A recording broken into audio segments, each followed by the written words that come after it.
Hi, I'm Bill Doherty, and I want to welcome the viewers to another edition of Bill's Bullpen. Bill's Bullpen is a program that's intended to give folks an idea of what's going on locally and also regionally. And today I have with me Mary Burke. Mary Burke, who are you? I am the Director of Adult and Continuing Ed at Upper Cape Tech here in Bourne. And many people, when you talk about the high school, they think about Upper Cape Tech as the high school. But many don't know that we have a very robust course and program offerings for adults in the evening.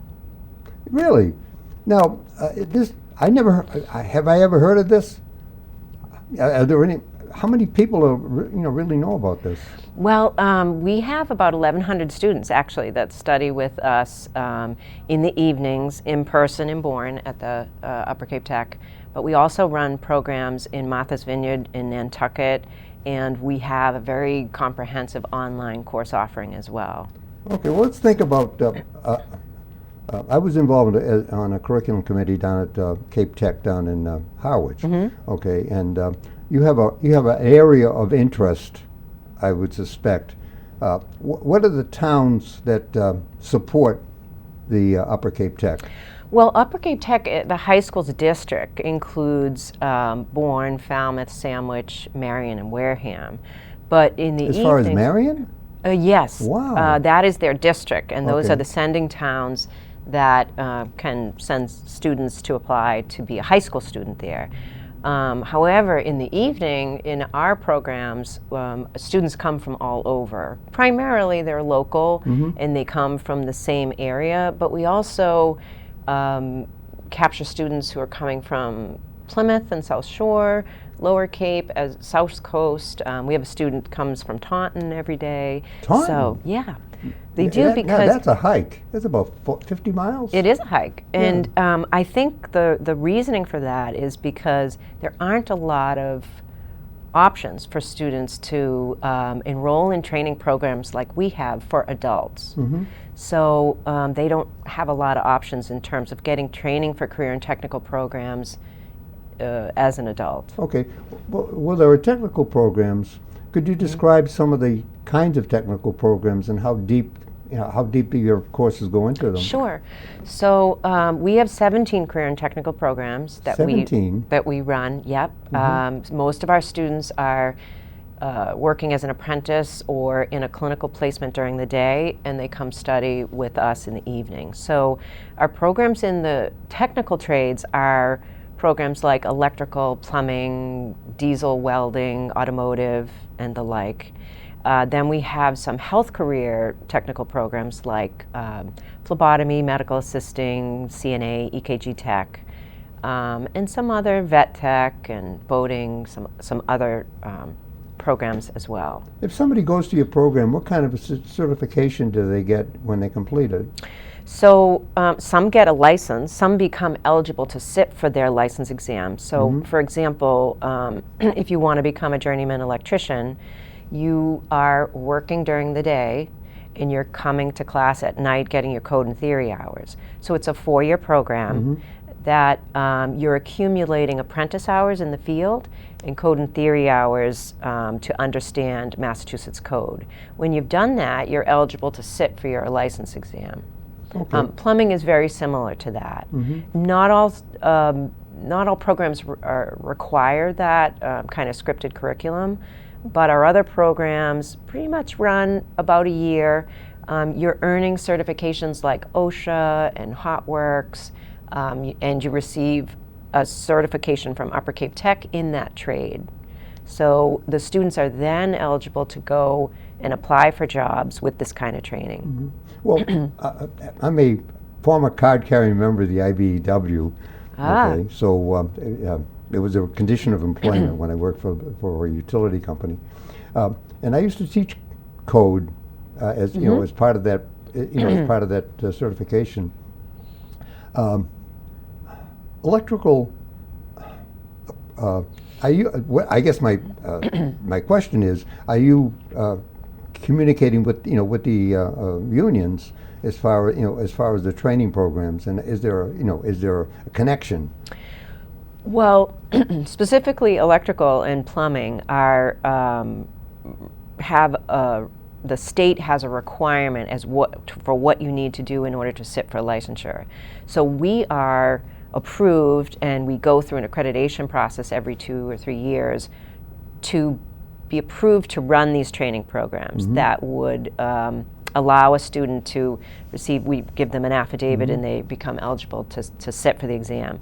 The unions have their own training programs. I see. So we do communicate with them, and we have some students that decide to go to the union rather than continue in the program. But it's difficult because in most cases they need to go to Boston. And that's very difficult, you know, for students to go every day for training and work there. And I would point out something else, since my great uncle Neil was the business agent for the Plumbers Local. You have to have a connection in order to get into the union, in order to get into their training program. Do you have the same kind of outcome as far as getting into your continuing ed program? No, our programs really have a little prerequisite. You do need to enroll and go through a registration process and enrollment process, but you don't need a connection to get into it. What you do need is to be looking for an apprentice in the field. So you need to be looking for that opportunity to work during the day, and we take care of the code and theory that you're coming to class at night. So students who come to enroll with us, we let them know they need to be working, so they should start looking for that opportunity to work in the field. I might point out that the last time I looked at employment level, I'd say employment, wage levels, is that, and this was 15 years ago at my house in Harwich, it was $150 an hour to get an electrician to come to the house. Okay, so yes. As far as I know, attorneys have a problem getting that much money per hour, as far as billable hours go. But it's a great trade for being able for some folks to have a gainful employment and to be able to support their families. So it's great to see the students go through the program and then go out and be able to work. The great thing is they're getting paid as an apprentice while they're in school. Exactly. So they do have an income while they study. But there are great opportunities for them, and particularly in many of the trades right now on the Cape and in Massachusetts in general. Many of our tradesmen are aging out, so to speak. So the average age, I believe, for an electrician in Massachusetts is about 58. No kidding. So the next 5 to 10 years, we're going to see a lot of them retire, and there's going to be a big gap in not just electrical, but plumbing and many of the trades.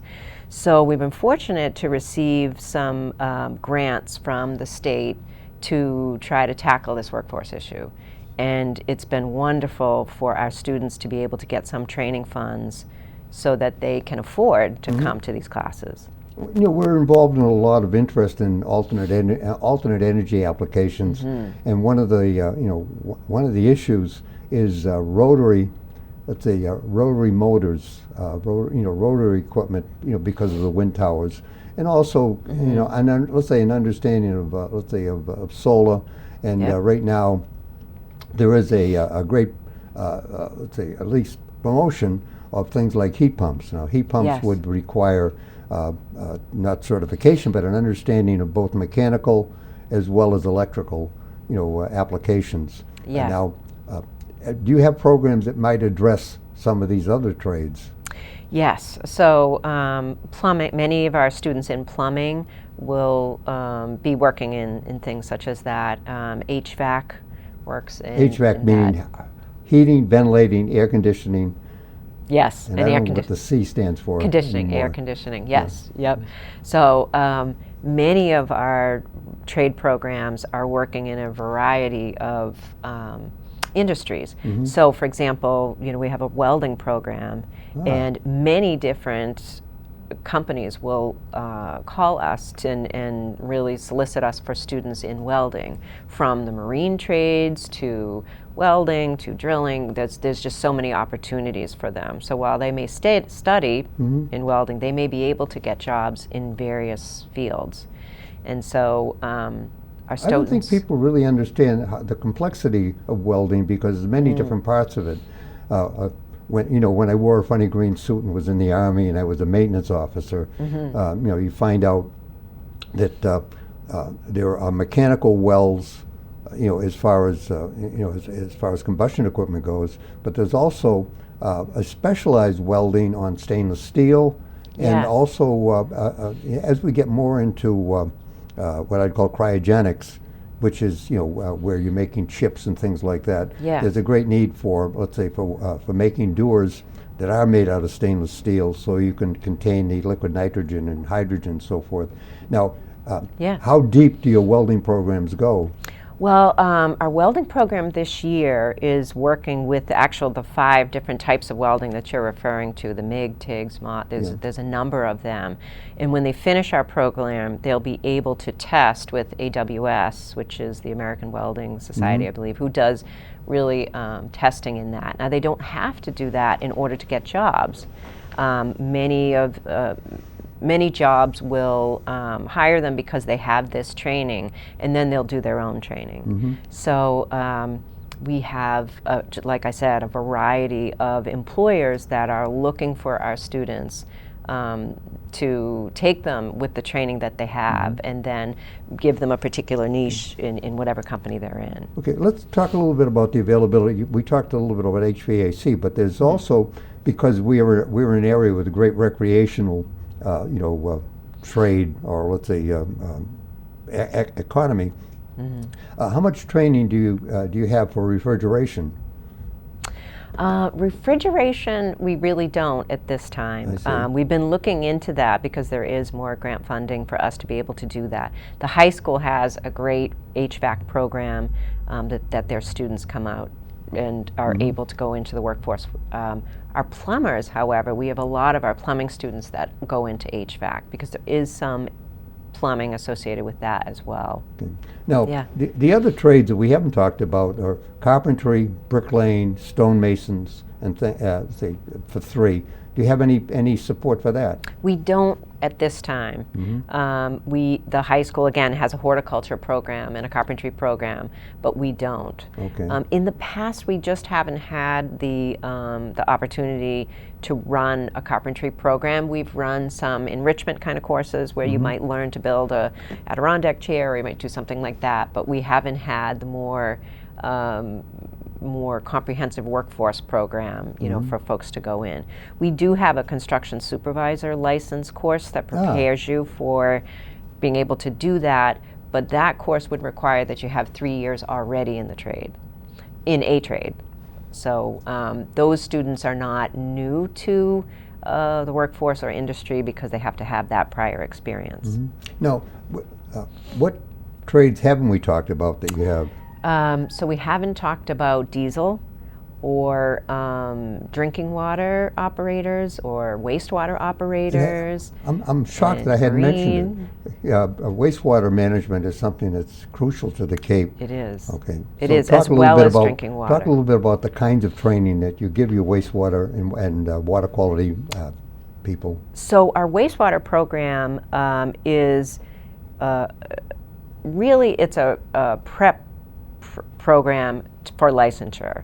So it lasts about a semester, which is a couple months, where students go over the varying degrees and the varying types of wastewater treatment plants. So here on the Cape, we have a treatment plant at Otis. We have town treatment plants. Upper Cape Tech has its own wastewater treatment plant. So students learn the various types of wastewater treatment sites that they might work in. And they actually go out and visit them, and they see really how they operate and what they might do, and then it prepares them to be able to sit for between a grade 1 and a grade 4 operator's license. And the grades really indicate what kind of work you can do. It goes up to grade 7, which would be somebody who is managing the whole plant and someone who has a lot of years of experience. So our training program just really is intended for them to be able to go entry level and then, go up a few steps in terms of their accomplishment. Well, on water quality and water delivery, as recently as this morning when I was reading listening to the radio, there was a fall off in there was a construction accident at Mary Dunn Road over in Hyannis, and no. the water pressure went down. The Hyannis Water District is something that that I was brought into because the fire academy, when it was operating, was putting percolate into the system had to be cleaned. And indeed, at Otis, one of the big ongoing things is the sterilizing of the of the ground, of the dirt where they had dumped fuel for years, and that's going on. And there continues to be a need for oversight for that stuff. So absolutely, yeah, so I'm There's sure a that great people. need.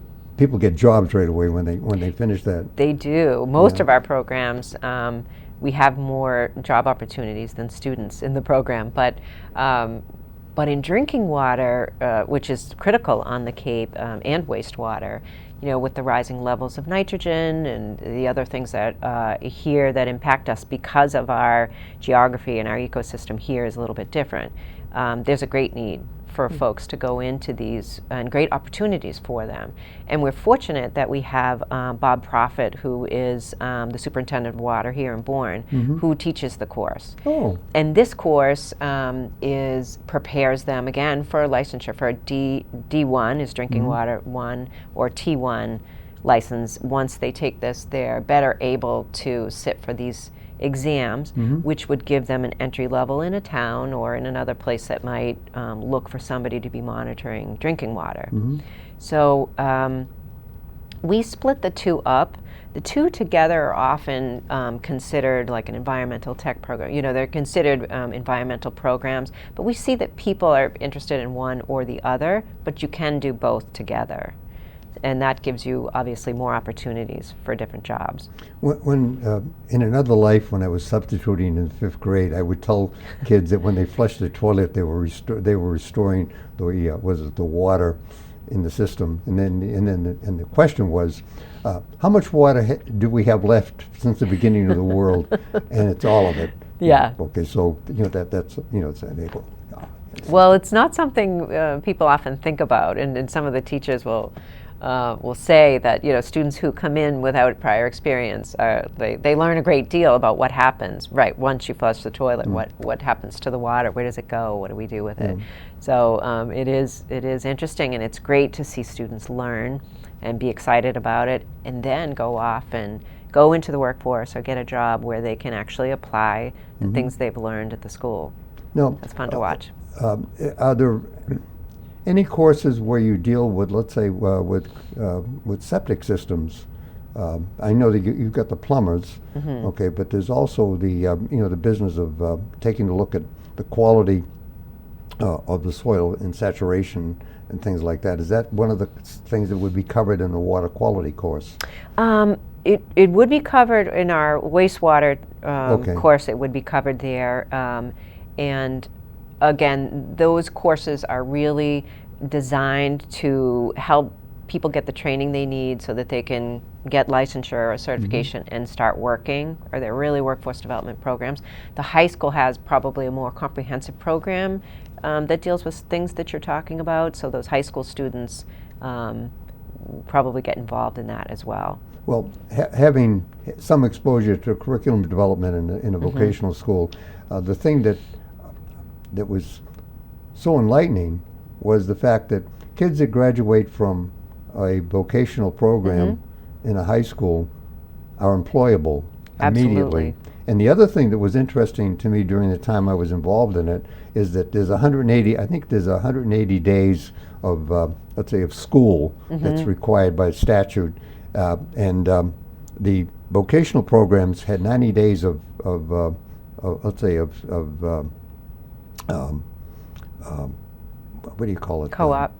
You mean job placement? Yeah, for shop, and 90 days of academics.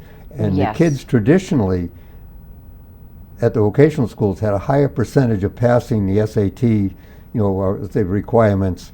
And this was really astonishing because I was also active in some of the high school programs, and the percentages weren't nearly as high. So the impression I got from that was that kids in vocational programs are highly motivated, and I would suspect that motivation carries over to your programs as well. Absolutely. Absolutely. And I would say that the students at the high school during the day are very well prepared for academics or for the workforce. And they learn a lot of those skills that you learn in terms of dealing with people and customer service and the soft skills as well. And they're very well prepared and ready to go into the workforce when it is that they finish. Our programs at night are similar because our students choose to be with us. They are choosing to come, and in many instances they're paying out of pocket to take our training programs. We hadn't talked about that. How much does it cost to go to your programs? So it varies, of course, depending on. And by the way, on municipal program. government would be delighted to hear that somebody's paying for stuff. Okay. Yes, it's tough. It's tough because obviously people are coming for the training to better themselves, to get the training they want for a particular career, for gainful employment.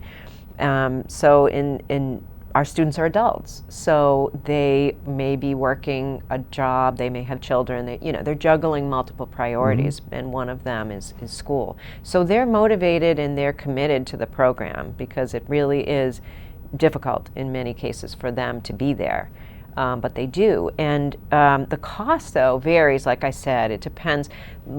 Electrical and plumbing are 4-year programs, whereas wastewater might be a semester to prep you for the exam. How long is the program, electrical and plumbing? Electrical and plumbing are 4-year programs. 4-year programs. If you, when you're, if you're taking it for journeyman, to be able to sit for your journeyman license. So those programs are about $1,500 for tuition and fees. And when tuition fees over what period of time? Over 1 year. 1 year, okay. You might also need some supplies, some tools. You need textbooks, you need code books. So there are some other ancillary costs that go in addition to that. Some of our health career programs are much more expensive because of the supplies you're doing. So our phlebotomy course or our medical assisting program is actually about $5,000. Really? Because there's much more involved in terms of supplies, in terms of credentialing and the like. So do you have some sense of what it would be all in to complete a program? Well, if you were going to do electrical as it stands now, it would probably be about $6,000 or $7,000 for tuition and fees over the 4 years. Yeah, for the 4 yes. years. Yeah, okay. So obviously, compared to college, that's All right, a lot less. So but from the other point of view, if you were going to get $150 an hour at the end of this program, and it's 2,080 hours in a year, yes. You're talking about something that could be in 6 figures. At the end of the time, your investment is well placed. So $6,000 down in order to get a job that would pay $200,000 or close to, let's say, $150,000 to $200,000 a year, right. would certainly get you into what we would call the affordable level of, let's say, of wages, or let's say a useful income, yes. in order to be able to afford to buy a house here in Cape Cod. Right. Yeah. And once you do become a journeyman for electrical and plumbing, you can come back for a 5th year and actually do a master's program. So you can become a master electrician. And the difference is a journeyman can be a sole practitioner who can have one apprentice and go out and do jobs, whereas a master electrician can hire many journeymen and have apprentice under them. Much more of a company. Well, that's something I'd always thought you had to have a master ticket in order to have an apprentice or a journeyman, and a journeyman had to have somebody work under somebody else's ticket in order to do that. But no, a journeyman can have, all electricians, whether journeyman or master, can only have one apprentice assigned to them. But as I said, once you become a master electrician, you can hire many under you. Yes, so some of our students, if you think about the high school students that graduate, they've done essentially 2 years of code and theory. They need 2 more. So they come back and study with us for 2 more years to be eligible to sit for journeyman. So at 20 years old, 21 years old, they can have their own company and be their own have their own And they electrician got come. plenty of work out there. They absolutely do, and they do very well, as you said. Yeah. So do you have payment plans for folks? We do. So the students, before the course, usually start a payment plan. You know, Okay. once the course starts, they're there. But as I said, we have these grants that are available through the state that helps some students if they apply.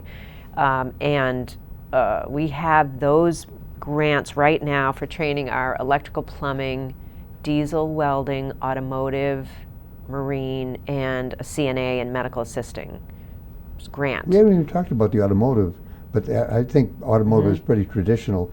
Is it just engines, or does it also include body work? No, automotive is maintenance, is really an Okay. automotive maintenance technician program.